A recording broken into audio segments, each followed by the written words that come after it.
تو کسب حلال، رزق حلال، اس سے ہم چاہیں گے کہ ہم آغاز کریں. اور میں یہ ضرور سمجھتا ہوں کہ دو اس کے پہلو ہیں جو میں جتنا ہم نے پڑھا.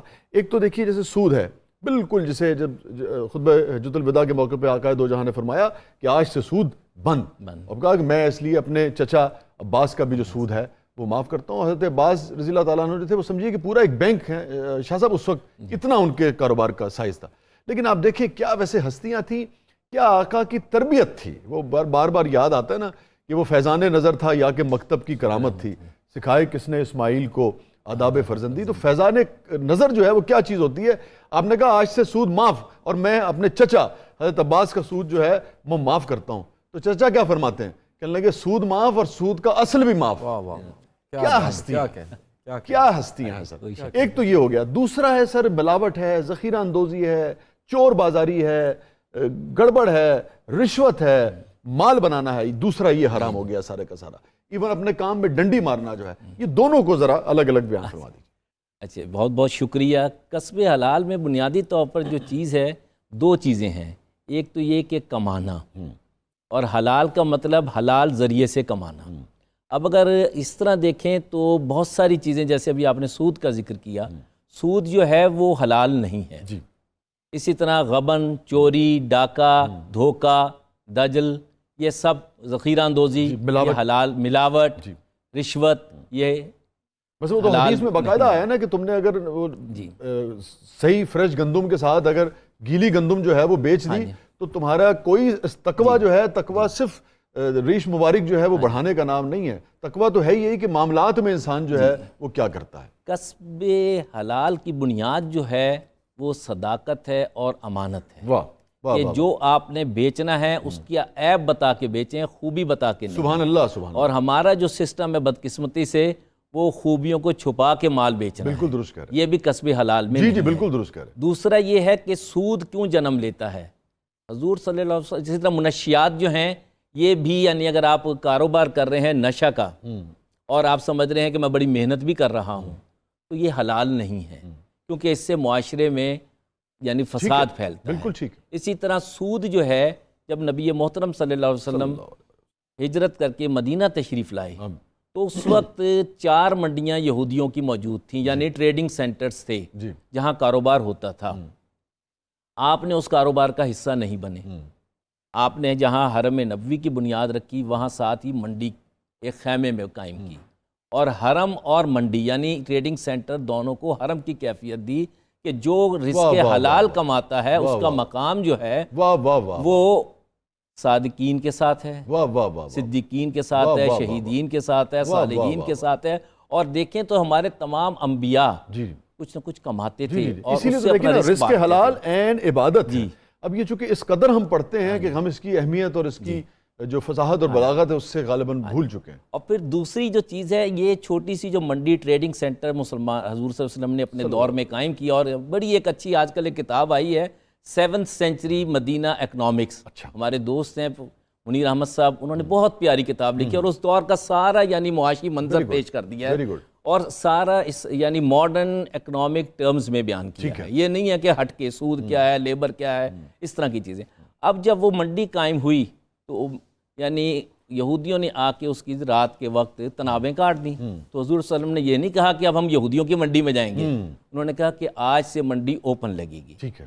اور اس میں سب سے پہلے یہ تھا کہ وچولیے بھی نکال دیے گئے. ٹھیک ہے. اور آج اگر ہم اپنی اسلامی تاریخ میں دیکھیں تو مملکت خداداد شیر میسور کی جو ہے ٹیپو سلطان کی، انہوں نے بھی وچولیے بیچ میں سے نکال دیے تھے. ٹھیک ہے. اور وچولیے نکالنا جو ہے اس سے یہ ہوتا ہے کہ وہ لوگ بھی خیر کا کام کریں، تجارت کریں، لوگوں کو فائدہ پہنچائیں. تجارت جو ہے اور مال کمانا جو ہے وہ اتنا ہونا چاہیے کہ جیسے نبی محترم صلی اللہ علیہ وسلم نے فرمایا کہ آپ جب مزدور رکھتے ہیں تو اسے اجرت بتائیں، اور جب وہ راضی ہو تو اسے رکھیں. بیگار کی اجازت نہیں ہے، ہمت سے زیادہ کام کرنے کی اجازت نہیں ہے، بوجھ لینے کی. پسینہ خشک ہونے سے پہلے اس کی اجرت جو ہے ڈیلے پیمنٹ جو ہے اس کا کوئی تصور نہیں ہے، فوری پیمنٹ اور مکمل پیمنٹ. اور پھر یہ دیکھیے کہ ایکسپریشن دیکھیے آپ عرفان بھائی ہیں اپنا شاہ جی، کیا ایکسپریشن ہے. اس سے بڑا ادب ہے ہی نہیں دنیا میں کہ پسینہ خشک ہونے سے پہلے اس کی مزدوری جو ہے. اور حضرت انس رضی اللہ عنہ فرماتے ہیں کہ حضور صلی اللہ علیہ وسلم نے مزدوری میں اس لیے میں کہہ رہا ہوں چونکہ اس پہ بھی ذرا آپ شامل کر لیے گا، چونکہ یکم مئی بھی ہے نا، یوم مزدور بھی ہے، تو اب یہ ایک بڑی دلچسپ ہے کہ یکم مئی کا اگر ہم تصور دیکھیں تو جس وقت آج کل تو یعنی کہ اشتراکیت جو ہے کمیونزم وہ اپنی ہوا کھو بیٹھا ہے، جی جی بالکل، مگر سرمایہ داریت کیپٹلزم جاری ہے، جی جی، اور بدقسمتی سے ہمارے ملک میں بھی کیپٹل کلچر نے بہت جنم لیا ہے۔ اب یہ ایک سرمایہ داری کیوں جنم لیتی ہے؟ میں یہ بات کہنا چاہتا ہوں کہ نبی محترم صلی اللہ علیہ وسلم نے جب سود منع فرمایا تو اس وقت یہ تھا کہ جو سادہ سیدھا کاروبار تھا اس سے اتنی خوشحالی تھی کہ نبی محترم صلی اللہ علیہ وسلم کے پاس لوگ آئے کہ ہمیں بتائیے کہ ہم اس پیسے کا کیا کریں، یسألونک ماذا ینفقون، آپ نے فرمایا قل العفو، کہ جو آپ کے پاس فالتو ہے وہ بینکوں میں مت جمع کریں، وہ تجوریوں میں مت جمع کریں، وہ زمینوں میں مت دبائیں، وہ لوگوں میں بانٹ دیں، جو ضرورت سے زیادہ ہے اسے تقسیم۔ اور اس کا ایک عملی مظاہرہ مملکت خداداد پاکستان کو بھی کہا جاتا ہے، مملکت خداداد میسور کو بھی کہا جاتا ہے۔ اب انہوں نے کیا کیا تھا کہ انہوں نے یہ کیا کہ بینکنگ سسٹم جاری کیا سود فری۔ وہ سود فری سسٹم یہ تھا کہ جو لوگ کاروبار کرنا چاہ رہے ہیں، جن کے پاس وسائل نہیں ہیں، بینک ان کی مدد کرتا تھا اور بینک اپنا سسٹم چلاتا تھا، جیسے کہ حضرت قائد اعظم علیہ الرحمہ نے S B P state bank of Pakistan اس بنیاد پہ بنایا تھا کہ ہم مغرب کی سودی اور سرمایہ داری نظام سے نجات حاصل کریں گے، جیسے کہ حضرت علامہ نے کہا تھا کہ پنجہ یہود میں ہے، مغرب کی جان پنجہ یہود میں ہے، اور جب معیشت کسی کی چلی جائے تو آپ کا مذہب بھی آپ کا نہیں رہتا، آپ کی ریاست آپ کی نہیں رہتی، غربت تو کفر تک لے جاتی ہے، غربت اور کفر برابر ہیں۔ اور پھر یہاں پر ایک بڑی اچھی مثال جیسے کہ آپ نے پہلے گفتگو میں بیان کیا تھا کہ نبی محترم صلی اللہ علیہ وسلم کے پاس ایک شخص آیا جو بھوکا تھا، سائل تھا، تو سائل مانگنے والے ہیں، جو قرآن میں لکھا ہے کہ آپ انہیں دھتکاریں مت، انہیں رزق کھلائیں، مگر انفرادی طور پر آپ قارون کا خزانہ لے کے بھی چلیں تو کھانا ختم ہو جائے گا۔ تو نبی محترم صلی اللہ علیہ وسلم نے کیا چیز فرمائی؟ گداگری ہر حالت میں منع ہے، خواہ وہ انفرادی ہو، خواہ اجتماعی ہو، خواہ ریاستی ہو۔ اگر آپ گداگر بنا دیں گے تو غیرت ختم ہو جائے گی، حمیت ختم ہو جائے گی، پھر آپ آبرو سے زندہ، سر بلندی سے زندہ رہنا چھوڑ دیں گے، ختم ہو جائے گی عرفان بھائی، جستجو ختم ہو جائے گی کچھ کرنے کی۔ نبی محترم صلی اللہ علیہ وسلم نے فرمایا کہ تمہارے پاس کوئی چیز ہے؟ اس نے نظر دوڑائی، جی کہنے کہ گال ہوں۔ انہوں نے کہا سوچو کوئی چیز، انہوں نے گھر میں دیکھو، گھر میں دیکھو کوئی چیز پڑی ہو، تو انہوں نے کہا ایک پیالہ ہے میرے پاس، انہوں نے کہا لے آؤ پیالہ۔ دو چیز، ایک کہتے پیالہ اور دو آتی، بعض روایت میں مشکیزہ ایک آتا ہے اور بعض روایت میں ایک چادر بھی آتی ہے۔ تو جب وہ لے آئے تو انہوں نے وہیں کہا کہ بھئی اس پیالے کا کوئی خریدار ہے، جس کو ضرورت ہے وہ خرید لے گا۔ اب فرض کریں وہ پیالہ جو تھا وہ 2 درہم میں خرید لیا۔ پہلے ایک صحابی نے 1 درہم کہا، پھر فرمایا آقا نے کہ کوئی اور اس سے بڑھ کے، پھر ایک صحابی نے کہا کہ میں 2 درہم میں خریدوں گا، تو 2 درہم اس کو دلوا دیے۔ اب وہ 2 درہم جو ہیں اس سے کیا ہوا؟ وہ ایک خوشحالی کا منظر شروع ہو گیا کہ آپ نے کہا کہ 1 درہم سے روٹی کھاؤ، دوسرے درہم سے کلہاڑی خریدو، اور جنگل جاؤ، لکڑی کاٹو۔ اور اس میں ایک اور بڑی بیوٹی ہے اس میں عرفان بھائی، آپ کی بات بڑی ہوتی ہے کہ آقا نے کہا کہ تم نا کلہاڑی کا پھل لے کے آؤ، اور پھر پھل لے کے آیا جب تو لکڑی سے اپنے ہاتھ سے سرکار دو عالم صلی اللہ علیہ وسلم نے اس کا جو دستہ مبارک اپنے ہاتھ سے اس کو فکس کر کے اور پھر اسے دیا کہ جاؤ، اور اب پھر فرمایا کہ 15 دن تک اب میرے پاس مت آنا۔ اب آپ دیکھیے کتنی بڑی بات ہے، چونکہ یہ ہم ہمیشہ سنتے ہیں، اس کا اگلا ٹکڑا عموماً ہم مس کر جاتے ہیں کہ 15 دن کے جب بعد وہ آیا تو 12 درہم تک وہ کما چکا تھا، کھا پی کے اس کے پاس 12 درہم تک۔ تو یہ برکت ہے کسب حلال۔ جی جی، اور یہ ہمارے معاشرے میں اگر کوئی ریاستی سطح پر دیکھنا چاہے تو ہمارا زوال پذیر دور تھا ٹیپو سلطان کا۔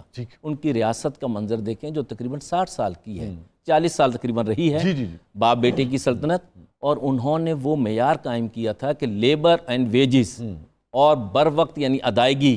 اس کا کمال یہ تھا کہ مغربی یورپین لکھتے ہیں کہ اگر ریاست میسور کا مزدور 5 روپے کما رہا تھا تو یورپ میں جو بہت زیادہ لیبر کے پیسے لیے جاتے تھے وہ 1 روپیہ تھا، یہ ریشو تھی۔ کتنا فرق تھا پھر اجرت میں، کتنا فرق۔ پھر یہ ہے کہ نبی محترم صلی اللہ علیہ وسلم کے اس نظام کی وجہ سے آپ یہ دیکھیے کہ خادم سید القوم خادمہم، کہ حاکم وقت اور مزدور اس کی تنخواہ کی ریشو زیادہ فرق نہیں ہونا چاہیے، وہ 4-5 کی ریشو ہونی چاہیے میکسیمم جو رہی ہے۔ حضرت ابو بکر صدیق رضی اللہ عنہ جب خلیفہ بنائے گئے، سبحان اللہ، بیان فرمائیے، بیان فرمائیے، تو وہ انٹرنیشنل ٹریڈر تھے، ان کا تو اپنا کاروبار تھا، جب خلیفہ کا منصب لیا گیا تو حضرت عمر فاروق رضی اللہ عنہ نے فرمایا کہ اب اپنی دکان بند جی کر جی دیں، بند کر کاروبار بند۔ بھی اور دوسری بات جملہ بڑا اچھا کہا، انہوں نے کہا اگر آپ خلیفہ کاروبار کرے گا تو خلیفہ کا ہی مال بکے گا، باقی تو بھوکے مر جائیں گے۔ وہ جو کانفلکٹ آف انٹرسٹ ہے نا، آپ دیکھیے نا، اور کچھ نہیں تو خوش کرنے کو لوگ خرید لیں گے۔ اب دوسری بات جو کی کہ آپ کی تنخواہ کیا ہونی چاہیے، تو وہ ایک مزدور اگر 1400 درہم کما رہا تھا سالانہ جی جی جی تو ان کے 6000 مقرر کی اللہ گئی۔ اکبر۔ حضرت عمر فاروق انہوں نے وہ بھی 5000 کر دی جی جی گئی، جی۔ اور حضرت ابو بکر صدیق انہوں نے اتنی احتیاط کی کہ وفات سے پہلے وصیت کی کہ جو میں نے بیت المال سے تنخواہ لی ہے، مزدوری لی ہے، وہ میرا مال فلاں فلاں بیچ کے لوٹا دیا جائے۔ اور آپ یہ دیکھیے وہ کہ کسب حلال ہے۔ کتنی باریکیاں ہیں، یعنی کہ یہ بڑی ہستیاں تھیں، جیسے میں نے ابھی حضرت عباس کا آپ کے ساتھ شیئر کیا، اندازہ کیجئے کہ انہوں نے کہا کہ جو تنخواہ مقرر کی وہ مدینے کے مزدور جتنے کی، تو سیدنا عمر نے کہا کہ اس میں گزارا کیسے آپ کا ہوگا؟